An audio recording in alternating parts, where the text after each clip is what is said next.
Today we're making a smokeless campfire stove out of one of these water bottles. It has a double wall construction, and that's really the key to it. If you're making a smokeless fire pit, you gotta make the double walls. So let's get to it. So the bottle height is 9 inches. And on the inside is 8 1/4. That means that from the bottom of the interior insulated inner shell, it's about 3/4 of an inch. So we're going to drill our first set of holes about 3/4 of an inch above that at 1.5 inches.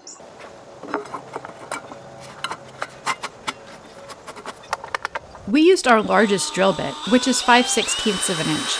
A 1/2 inch drill bit would also work very well here. Drill holes all the way around the bottle through both layers of metal. Space your holes no more than 1 inch apart. Do not drill along the seam, because that could make the bottom of the water bottle fall off. Stainless steel is hard, so it's important to get drill bits that are rated to cut through stainless. Use a right angle attachment to make drilling holes inside the bottle easier.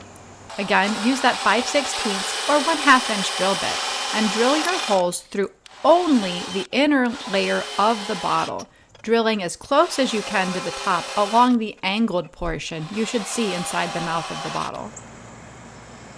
During testing, we discovered that the bottle needed even more airflow, so we drilled a second row of holes along the bottom, but going only through the outside layer of the bottle. We like using a kindling cracker to quickly and easily make small kindling for using in this bottle stove. You could also use a hatchet, purchase wood pellets, or just use sticks you find lying around. Make sure to use small pieces of kindling and some sort of fire starter such as fat wood or lint or wood shaving to get your fire going well. We hope you've enjoyed learning how to make your own smokeless tabletop fire pit out of a water bottle. We're still working on improved designs to make this stove even better. So please get in the comments below and share your thoughts on how to improve this design.